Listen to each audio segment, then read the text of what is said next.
भाजप आणि शिवसेनेमध्ये पुन्हा एकदा नाराजी नाट्य सुरू झालंय। महायुतीमध्ये मागील काही दिवसांपासून सुरू असलेल्या फोडाफोडीच्या राजकारणावरून शिवसेनेचे नेते नाराज झालेत।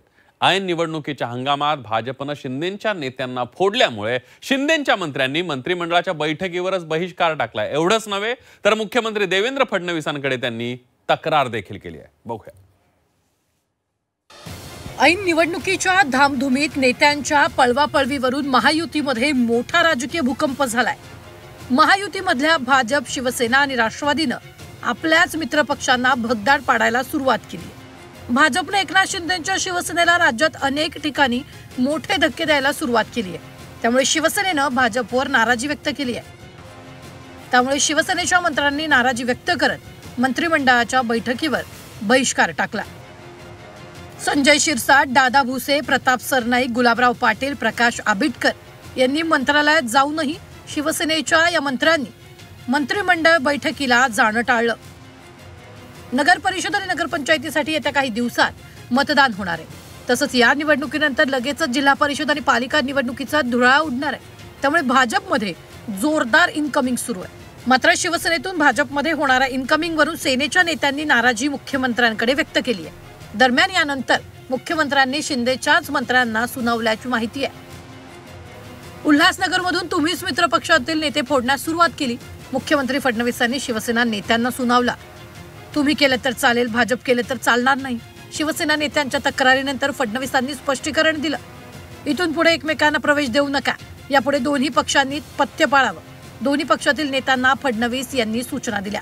कोल्हापूर आहे, आमचं ठाणे आहे, कल्याण डोंबिवली आहे, अशा काही जिल्ह्यांमध्ये एक दुसऱ्यांचं पक्षामध्ये घेण्याची चढाओढ झाली होती आणि त्यामुळे थोडीशी नाराजी काही प्रमाणात आमच्या लोकांची होती, काही प्रमाणात नाराजी त्यांच्या लोकांची होती। ती नाराजी काय आहे हे माननीय मुख्यमंत्री आणि उपमुख्यमंत्र्यांनी समजून घेतलं, त्यावर तोडगा काढला। वाटत नाही याबद्दल काय असेल, कारण माननीय एकनाथजी आत्ता आम्ही सर्व एकत्रच आहोत। आत्ताच एक इन्फ्रास्ट्रक्चर स्टेट कमिटीची बैठक झाली। मला याच्यात मला वाटतं की तुमचा जो काही परसेप्शन निर्माण झाला तो चुकीचा आहे। कुठेही त्या ठिकाणी नाराजी नाही आहे। आम्ही सर्व मंत्री आता बसलेलो होतो, त्यामुळे कुठलाच नाराजी नाही आहे। शिंदेच्या पक्षातील अनेक बड्या नेत्यांनी भाजपात प्रवेश केला। कल्याण डोंबिवलीत भाजपनं शिवसेनेला धक्के दिलेत। शिवसेनेचे युवा नेते अनमोल म्हात्रे आणि माजी नगरसेविका सुनीता पाटील, महेश पाटील, सायली विचारेंनी रवींद्र चव्हाणांच्या उपस्थितीत भाजपात प्रवेश केला। तर संभाजीनगरमध्येही भाजपनं शिंदेच्या शिवसेनेला धक्का दिला। शिंदेच्या शिवसेनेचे राजू शिंदेंना फोडण्यात भाजपाला यश आलंय। दरम्यान मुख्यमंत्र्यांनी सांगितल्याप्रमाणे शिंदे गटानं उल्हासनगर, बदलापुरात भाजपला खिंडार पाडलं। अंबरनाथ मधल्या माजी नगरसेवकांनी शिंदेच्या शिवसेनेत प्रवेश केला। रोहिणी बोहीर, अशोक गुंजाळ, दीपा गायकवाड यांनी शिवसेनेत प्रवेश केला। दरम्यान महायुतीत नेत्यांच्या पळवापळवीवरून उदय सामंतांनी भाजप प्रदेशाध्यक्ष रवींद्र चव्हाणांची भेट घेण्यासाठी गेले होते। मात्र रवींद्र चव्हाण बंगल्यावर नसल्यामुळे त्यांची भेट होऊ शकली नाही। मी परत एकदा सांगतो, मी रवींद्र चव्हाण साहेबांना भेटायला नक्की सकाळी येणार होतो। मी सांगितलं चेकअपमुळे मला उशीर झाला, त्याच्यामुळे ते कार्यक्रमाला कदाचित निघून गेले असतील। पण गुहागरचे माजी आमदार आदरणीय विनय नातूसाहेब बंगल्यावर इथं होते आणि दुसरीकडे कुठं भेटण्यापेक्षा महायुतीच्या प्रदेशाध्यक्षांचा भाजपचा जर बंगला असेल तर त्याच्यावर भेटणं काय गैर आहे असं मला वाटत नाही। एक जनता पार्टी शिंदे गटाचा गळ्याचा घोट घेते आणि शिंदे गट भारतीय जनता पार्टीच्या गळ्याचा घोट घेतो। अशा पद्धतीनं राजकारण चालू आहे आणि आता तर भारतीय जनता पार्टी सत्ता आणि संपत्तीच्या बळावर त्यांनाही संपवण्याला निघालेली आहे। ज्या भारतीय जनता पार्टीनं उद्धवजींच्या नेतृत्वाखाली शिवसेनेत फूट पाडली आणि शिंदे गट निर्माण केला, आता येणार काळात या शिंदे गटात ते फूट पाडल्याशिवाय राहणार नाही।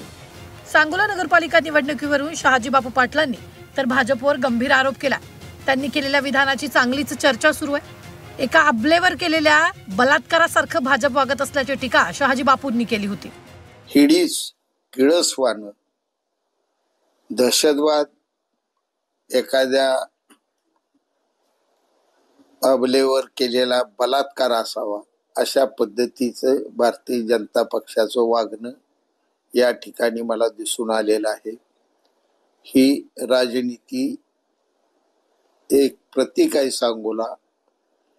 अशी जर राजनीती महाराष्ट्रात होणार असेल तर या वैभवशाली राजकारणाच्या महाराष्ट्राच्या परंपरा आहेत त्या थोड्या दिवसात उद्ध्वस्त झालेल्या तुम्हा सर्वांना दिसतील. तर नेत्यांच्या पळवापळवीवरून शिवसेना आणि भाजपमध्ये राजकीय द्वंद्व सुरू आहे. दरम्यान यावरून आदित्य ठाकरेंनी शिंदेंवर सडकून टीका केली. असं कळलंय की आज शिंदे गटाच्या मंत्र्यांनी मंत्रिमंडळाच्या बैठकीवर बहिष्कार टाकला, गेलेच नाही. का तर म्हणे राग आलाय, भयंकर राग मुख्यमंत्र्यांवर आणि भाजपवर. निवडणुकीतलं जागा वाटप आणि म्हणे यांचा पक्ष फोडतायत म्हणून. याला म्हणतात चोर मचाय शोर.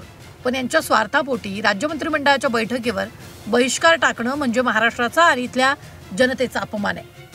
मंत्रिमंडळ बैठका जनतेचे प्रश्न सोडवायला असतात, तुमचे रुसवे फुगवे सांभाळायला नाही. कसा चाललाय हा कारभार?